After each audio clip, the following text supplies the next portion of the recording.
Welcome to the Good Shepherd and the Child podcast, where we explore the spirituality of the Christian child using the method of the Catechesis of the Good Shepherd. I am your host, Carrie Mecki Lozano.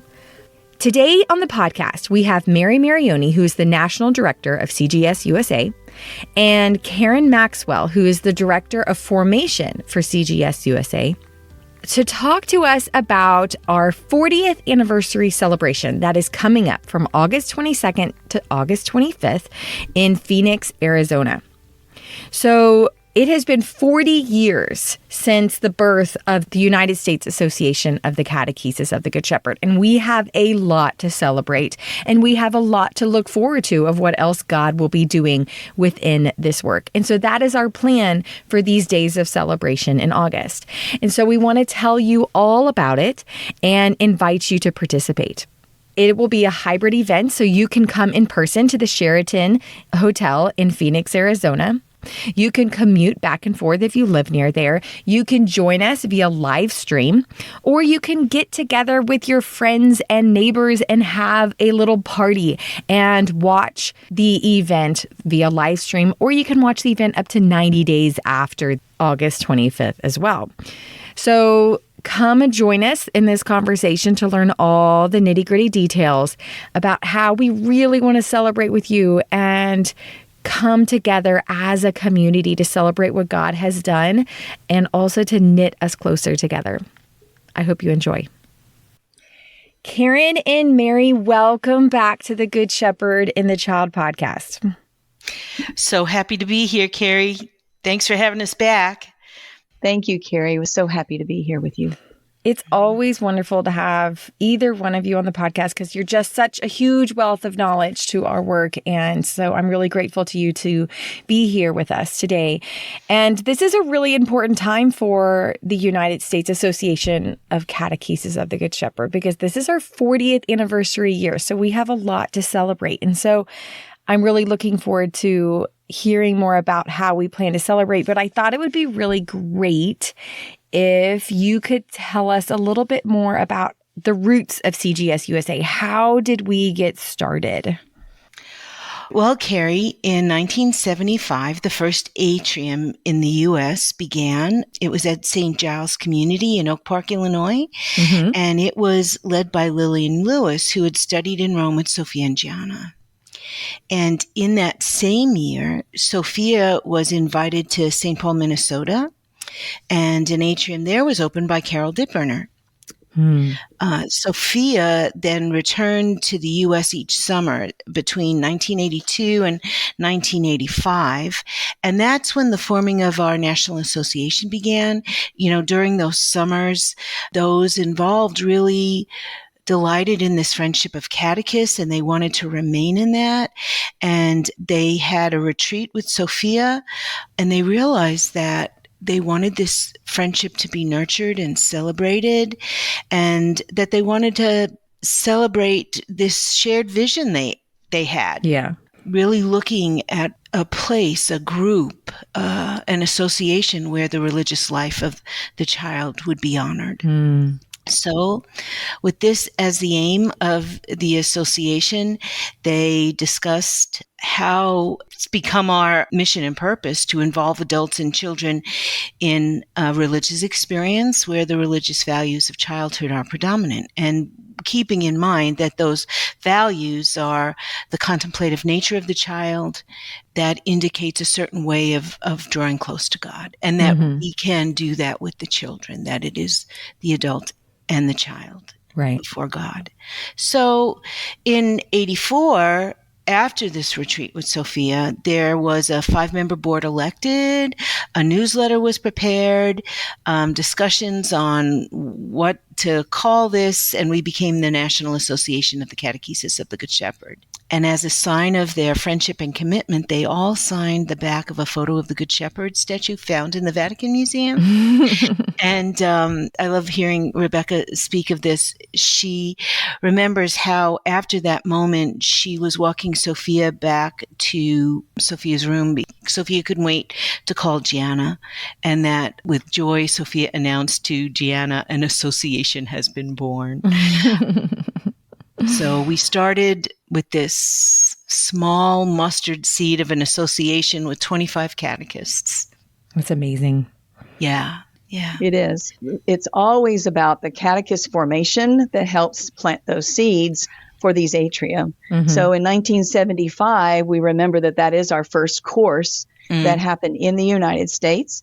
And subsequently, when Sophia came back, she was invited to come to the United States. It was for these courses, and that she was mentoring, I guess you could say, and nurturing future formation leaders in those courses who are still some of our formation leaders today.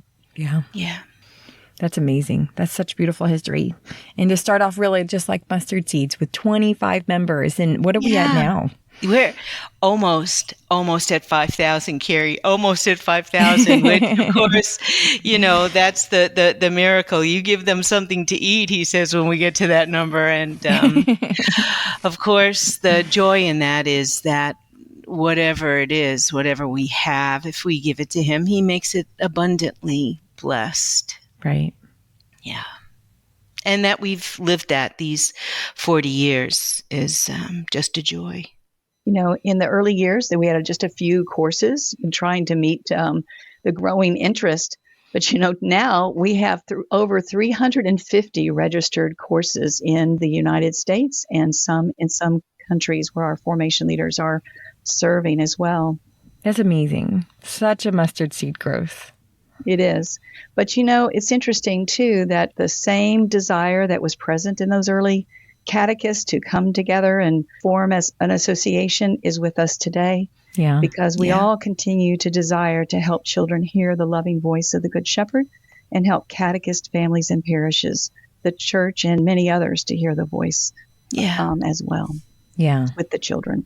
Yeah, I think we can all say that we have seen that growth of being able to hear the voice of the Good Shepherd and kind of the ripple effect of, we start with maybe this formation group of adults or this group of children and how you see this ripple effect into other people within their lives. It's a really beautiful work to be able to see that growth be able to happen. So it's amazing what God has accomplished in the last 40 years. Right. And the joy of that, I think, is why we want to really come together and celebrate. Yeah. Because, we prepare this time and space for the children and then delight with them before God. And then also, it's like the news is so good. The experience is so beautiful that we really do want to, like the first group, we want to get together and we want to celebrate this and share this and delight in praising him and, sharing our stories of the children, just being together. Yeah. And there's a lot to celebrate over everything that's happened in the last 40 years, but also what we have to look forward to and what God is going to do with this association in the future. So how about you tell us more about this celebration? Well, when we looked at how can we remember and celebrate and hope for our future together, we really began 2 years ago to look at what should this look like? Mm-hmm. How can we be together? Who can travel? Who can't? We announced that we would be celebrating 40 years and we asked our members, we asked everybody, what do you think this celebration should look like? So we offered 3 choices: an in-person celebration, a hybrid event where we might send representatives from all the regional groups and also have a streaming part of the celebration, or just do it all online. And our members really made it abundantly clear that they wanted the hybrid, which I think is wonderful because it gives us an opportunity to really make this all of us. So we began planning for this. It is so much different 40 years later when initially there were only 25 or even 13 at the beginning of the catechists who were having these conversations with Sophia about starting the association. And now, as you said, almost 5,000 members later, here we are. So it changes how we can gather because we know there's no place that we really can go to right now that we could have all of our members. We had to keep in mind that if we combined it with something that offered live streaming, it would give us the opportunity for more people to attend. But we still made a choice of a place. And why did we choose Phoenix? Right. And, God has, once again, I think, led us out into the desert. We looked, honestly, as Karen says, where would be the best place to get started? And we did have an experience in 2014. We had an international gathering where we had close to 700 people come from around the world. And that was held in a space that worked well for us, even though we had to use many, many hotels to fit everybody. Mm-hmm. And so when we realized that we wanted a place that everybody could come to easily and a place that we could really support the celebration, we did come back to Phoenix. And in doing so, we found a hotel that was centrally located close to the airport and offered us really some beautiful benefits because it's at the downtown Sheraton, which has just been remodeled, actually made the flagship for the Sheraton brand in the world. So it has all the latest and greatest technology. I think that'll be a lot of fun for everyone who comes and everyone who wants to connect back with those who are at home. It's a beautiful space, and we really look forward to being there. It's across the street from the Basilica here in Phoenix, and of course, being downtown, the Episcopal Cathedral and the Orthodox is also right there. It's all right there. Now, of course, it is the desert and it's August, but the spaces inside are beautiful. The desert in the morning and in the evenings can be very lovely, and there's a swimming pool. We do think that this will work well for all our friends. We'll have 2 ballrooms, the grand ballroom where we're all gathered, and then another one where we're going to have 2 exhibits, one being the heart of the child, how the child speaks through their artwork, and then the other really will be interactive, a searching among the memories, if you will. Karen, I don't know if you want to speak a little to that. Yes, I wanted to just back up just for a second about the heart of the child. Maybe some of our listeners don't know what that is. They haven't seen it yet, but it is an amazing large screen display that you can interact with, actually walking around and seeing a variety of drawings of the children and experiences of the children, the response of the child. So it is a really wonderful display, and we're excited to be able to offer that in one of our rooms. I'm excited to get to see that in person because I've never seen that one before, and I've heard that it's just amazing. Yeah, it takes quite a bit to set it up, and it's also quite contemporary for us, but it's going to be a great way to engage and see some of examples of the children's response. Mm-hmm. Always in our celebration, the child is going to be center to what we are, why we are celebrating. And so that's exciting for us. In Searching Among Memories, we're anticipating having one example anyway, a long physical timeline that we have started putting some of the timeline of our history, and both our history as our association, but how the Catechesis of the Good Shepherd is in the world, and what else was happening in the world at the time when these particular moments happened for our growth and development. But we're going to invite our members to add their place in this history. And so we're looking forward to engaging people in a variety of ways to just contribute to this timeline. We're going to make this an incredibly big timeline. I love that. So we're looking forward to have that. Can y'all tell us a little bit about how you came up with the theme between memory and hope? Yes, I would be happy to share a little bit about that.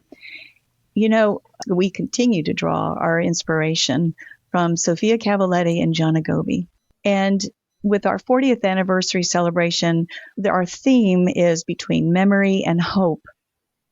And this is actually taken from an article that Sophia wrote, in which she says that the mingling of memory and hope, it sustains our life and energizes it with an incomparable inheritance. And then she says it also serves as the secure foundation from which to launch the flight toward the new heavens and the new earth. I think that's just so beautiful. We have to keep pondering it and holding it. But what I love about this, too, is it helps us to remember that our catechesis, the catechesis of the Good Shepherd, is a catechesis of hope for the children as well as for the adults. That's really beautiful. Yeah. That's a perfect theme for what we will be doing. Mm-hmm. And because of that theme, we're actually how we have planned these days together. We'll touch on some aspect of that each day. So when we start on Thursday evening, August 22nd, we will begin that evening, the following dinner, with our celebration. And we're going to celebrate our history and the origins of this work. And to help us do that, Rebecca Rajcevic, who is not only one of the first board members for our association, but currently serves as one of the board members of the International Council, or the Concilio. She will give our keynote address and focus on our origins and our history. So we're excited about her launching us into this celebration in that way. And then on Friday, August 23rd, we're going to remember. We're going to remember with our several past board members as we look at how our association was birthed and then how it started to grow, and what are the things that the dynamics that drove our growth over the 40 years. And so we'll hear different voices from our past board members to share in their experience of that. And usually we're kind of thinking about every 10 years. What happened in those 10-year time frames? Yeah. We're excited, too, that during this place on Friday, we're also going to be taking a look at who the child is. And we have one of our plenary addresses will be on the metaphysical child as we explore this, something that Sophia writes about often in our books, but we'll have speakers from Dr. Don Wallenfang and his wife Megan Wallenfang will speak about the metaphysical child. Saturday, August 24th, we're going to hope. We're going to look towards our future and our work together as we pull together the past, the present, and then looking to the future. And we're going to also take a look at how do we sustain Catechesis of the Good Shepherd in our various settings in the country. And so one of our board members, Devette Himes, will be speaking about sustaining Catechesis of the Good Shepherd. And also we're going to take a look at the nonprofit life and what does that mean for us in terms of this work of the association. And Aaron Miller, who is serving now as our stewardship consultant, will be addressing that with us. And then Sunday, we'll conclude our celebration with prayer and pulling all the things together of what we've experienced for their days together. And we'll be finishing up with a lunch on Sunday, August 25th. And Carrie, I think also as we listen to these talks, we will have time. We will all be gathered around the table, whether that table is in Phoenix or that table is out in the regional groups, to have time to really ponder, consider our history, our present, our future together, and, celebrate that together in conversation and in fellowship. Mm-hmm. Right. And we also will have area for, we're hoping all the regional groups will send people so that we have tables with what's happening in the different regions and groups. And we're going to also have two, I want to say, prayer spaces. One will be actually a chapel for us, but a chapel along our spirit, being more atrium-like. And then another, which will just be remembering all those who have gone before us. And we've been asking, hopefully people have seen this out on social media, is there someone in your community that was important to the work of the catechesis who has died, and we want to remember them. Mm-hmm. So send in their name, their photo, a little bit about them, so we can celebrate them too. Yeah, that's beautiful. I love that you're going to have areas for the regional groups to have tables, because what a great opportunity for them to be able to find people, or people to find the groups that didn't know about each other, to be able to connect them into community, which, like you said, from the beginning of our history, that was just one of the main goals is for us to feel a part of a community. Yeah. I mean, we have a number of regional groups that have been together for many, many, many years. And we have many new ones just starting, and, how we help each other in that. So I'm really excited to see what everybody brings. I've traveled around for regional gatherings, and just how they come together and what they share, about their work is always delightful. So to do this on a national level, I just can't wait to see. Yeah, me too. It's such inspiration, right? So you could see how other people do things and let it inspire you for it to take back to your own churches and regions. I love that. Yeah. I mean, we know as catechists, just sometimes seeing how someone else makes any of the materials, right, it delights us. So this can be a really wonderful opportunity for such growth and celebration of, who we are, because we are a particular bunch. Yeah, I agree. We are very particular, but this will be a great community building opportunity. I can't wait. Karen, could you also speak into some of the workshops that y'all have planned too? Because some of those sound amazing. Yes. So the way that our days would be broken out is that we will always have a plenary talk where we're all gathered together to listen to that talk or series of talks. And then we'll have time that are workshops. And we'll have about 4 or 5 choices for all of our those gathered to choose. And we'll probably do some advanced work about that, where we're going to be sending that out through an app that's called Whova. That's where our registration is being held. And so that participants or attendees can choose, maybe ahead of time, what they might be interested in seeing. We're going to talk a little bit more about the live stream options, but what I want to mention out of the workshops is that at least one of those workshops will be filmed for those who are live streaming at home, so that you can experience some of that, but not all of our workshops where we're going to be able to film. So we're planning on having a couple of different key panel discussions, and one of them will be focusing in on sharing of some memories of those who had been with Sophia and Gianna in their atria. What did they observe of how Sophia and Gianna interacted with the children? What can we glean from being able to hear their stories that remind us once again of what our role is as a catechist, or just to be able to hear that? So, there's a few people who've actually been able to be in Rome and to watch them with their atrium sessions. So anytime we can hear that, we benefit from what that means.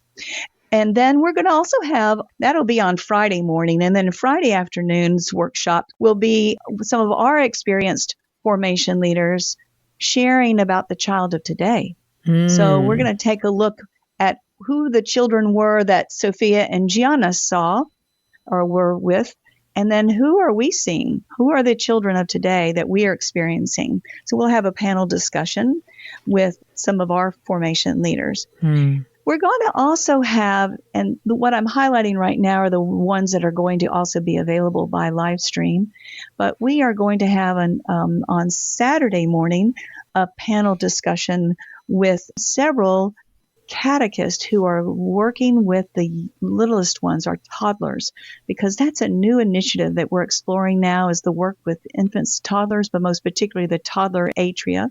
So we're going to have several catechists who are working with this age child share about their experiences in the observation of this age child. We're also going to take a look on Saturday afternoon, another panel discussion around the child of many languages.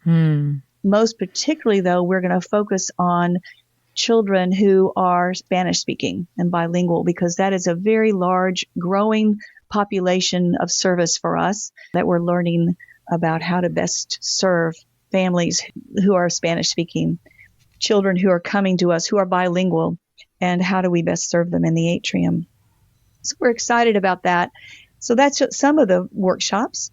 We're also looking at several workshops that are touching upon some various interest areas that we know our catechists have. And one is as we all know, as a catechist, about the need for material making and the work of our hands.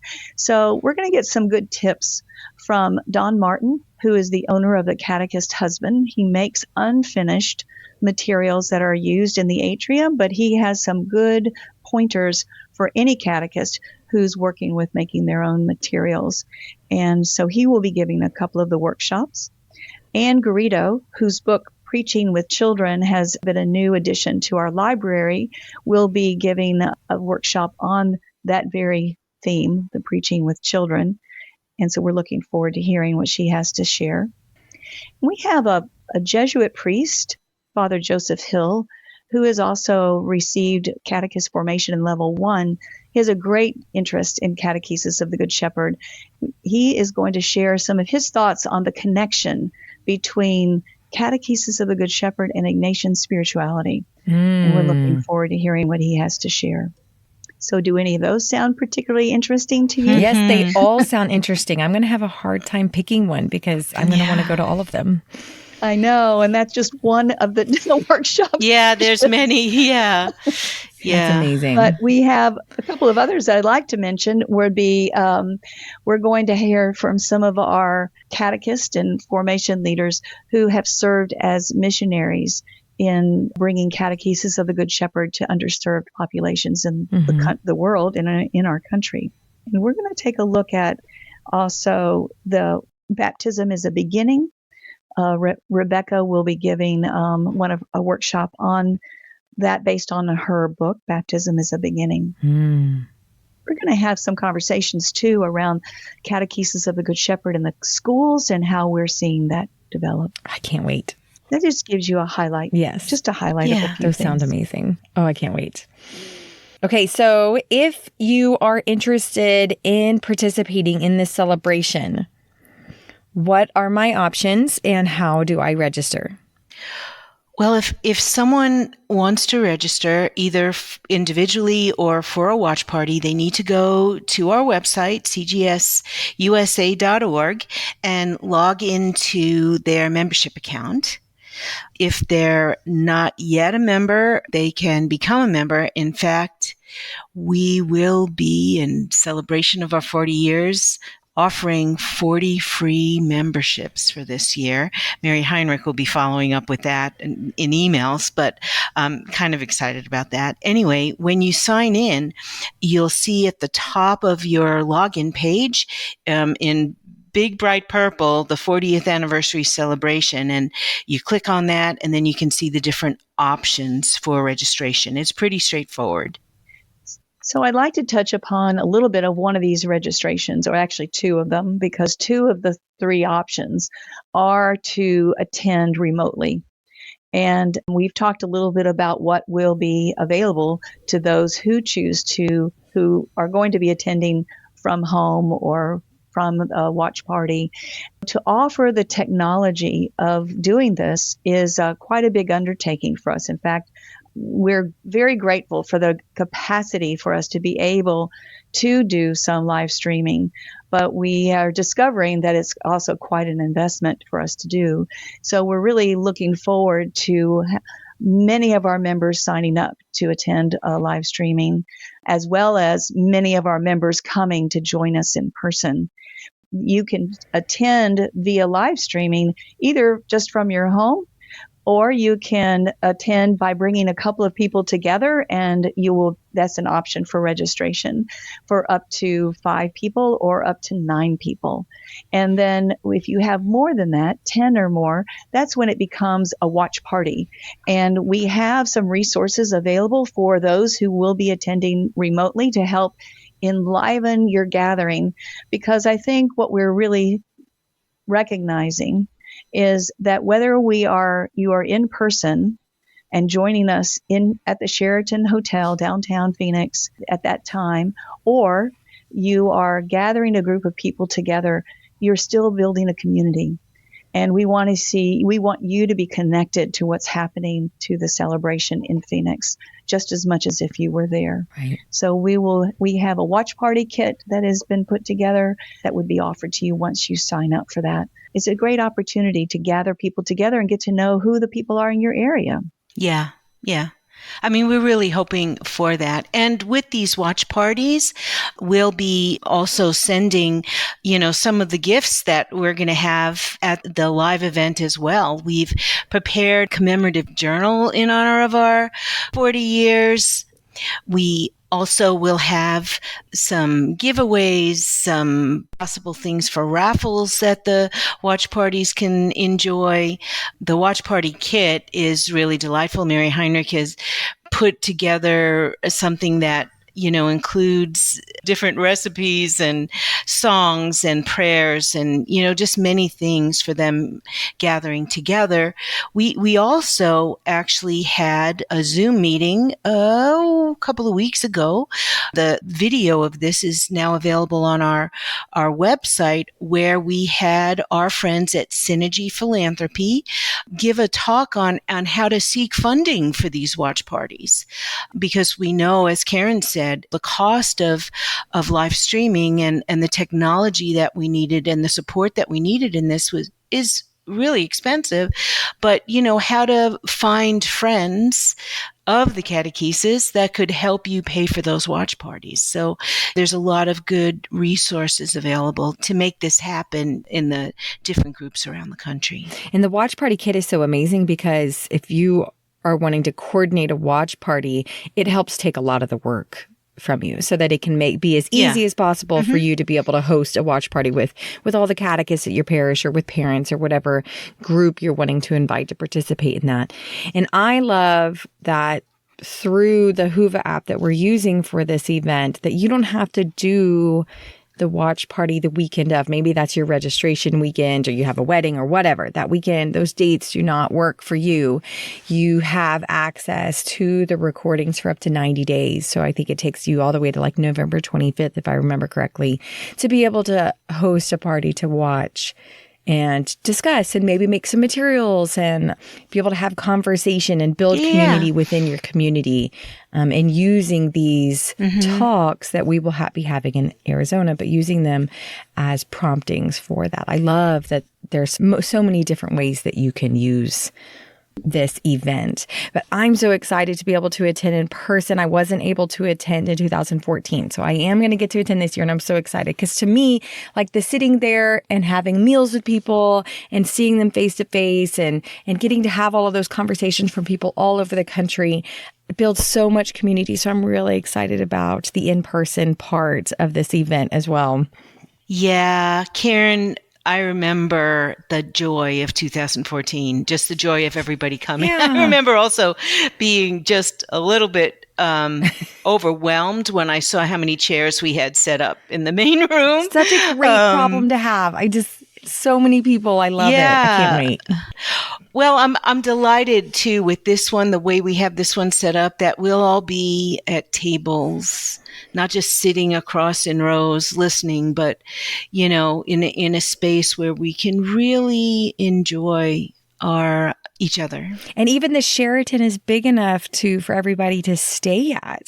So that's amazing too, for us to all be able to stay in one hotel. Right. Well, now, and in knowing that, Carrie, I also want to say that we do have, a certain amount of rooms reserved, and the cutoff for making those reservations is August 1st, or whenever the rooms are all booked. So, I would encourage everybody, if you're thinking about it, register as soon as you can, because once we're full, we're full. And again, a reason for us having this hybrid event, we did our best to figure out how many do we think would come, how many would stay home, and how can we just, make space for everybody. So that's the case for the whole event. August 1st is the registration cutoff. Right, Karen? Is that true? I just want to make sure of the date. I just want to clarify something about that. When you go in to register, you will register for the event, which will give you access to all of the event in person, plus most of the meals. So you will have the meals covered into that registration. And that deadline is going to be before August 1st, right before August 1st.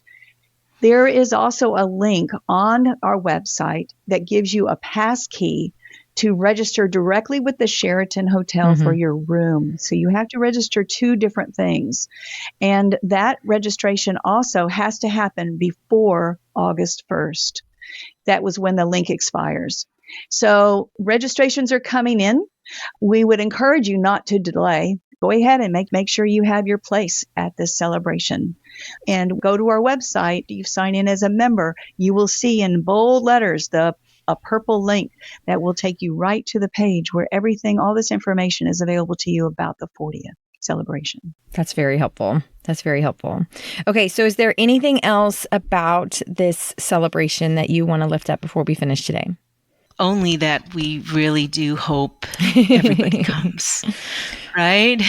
I mean, we're still working and there's still much to do, but we'll get to that place where everything's ready. Come to the feast. We can just feast on his abundant blessings on this work over the past 40 years. I just wanted to also add that anytime we have an anniversary, it's a moment of celebration. And so these 40 years of our association are a truly a wonderful opportunity to celebrate. We won't be having another 40th. And we're likely, and we probably are not going to have another celebration like this for at least another 10 years. So, but when we think about what it means to have an anniversary celebration, it's a wonderful moment of blessing.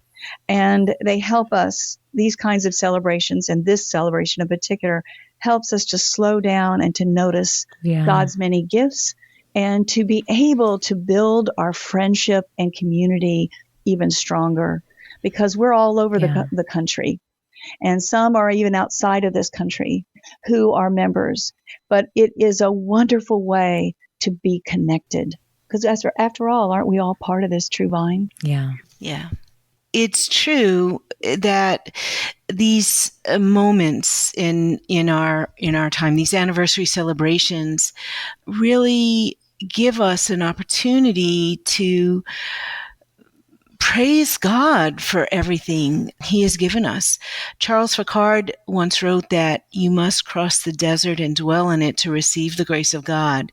And that's our hope, right? I mean, that's one of the reasons I think that I delight in inviting everyone out to the desert, because here we can experience the abundance of God's love. Of course, we can do that everywhere, in every time, in every place. But there's a particular delight, I think, in the essentiality of the desert, and that in these days we can all be together and proclaim really with the psalmist, right? That in your presence there is the fullness of joy. We know that. We know that with each other. We know that with the children. So let's do that. Let's lift that up together. Let's celebrate together. Let's all come together and praise God for 40 years. Let's do that. Let's celebrate. Well, thank you. Thank you both so much for how hard you have been working on this celebration and all the little details that take place whenever you're putting something so big together. We really appreciate both of you. But also thank you for joining us on the podcast to share with us about this really incredible event that's coming. Thank you, Carrie. Thanks for having us. Thanks for all the work you do for us as well. It's just always a delight to be here with you. Thank you, Carrie. We're just delighted to be able to share, and we look forward to seeing all of you in August 22nd to the 25th. Thank you all for listening to this week's episode of the Good Shepherd and the Child podcast. So I have a link in our show notes for you to be able to learn all about the 40th anniversary celebration. In this, it talks about the different levels of watch parties, frequently asked questions, what kind of technology you would need if you're doing the live stream version, how to register, the hotel, how to book a room in the hotel. All those details that you might be asking are there on that page. So go check out that link if you are interested in learning more. We also need help with some of the details for this event. For example, We are asking everybody to send in a list of names of the children in your atrium, including the catechists that serve the children in your atrium, so that we can offer them up in prayer during our celebration. We also ask that you check out our atrium locator on our website. Our website has been updated about a year ago. And so with that, we need to make sure that your atrium is listed. We have a video about step-by-step, very easy on how to do that. I'll put a link to the video in our show notes for you to go to the atrium locator, check to see if your atrium is there, and then how to add your atrium if it is not there. So please go check that out. We also, like Mary talked about, want to lift up those who have gone before us that served this work. So if you have someone that we need to include in this memories part of our celebration, check out the show notes on how you can email us their information and a photo of them. So follow us on social media, on Facebook and on Instagram, to keep up with this event. Don't forget that you need to register before August 1st, hopefully sooner rather than later, because we want you to get in before everything sells out, both the rooms at the Sheraton as well as the event, both live streamed and in person. So this podcast is sponsored by the United States Association of the Catechesis of the Good Shepherd. If you would like to know more about the Catechesis of the Good Shepherd, or if you would like to become a member, please go to CGSUSA.org. Thank you all for listening. We will see you in 2 weeks. Go and fall more deeply in love with God.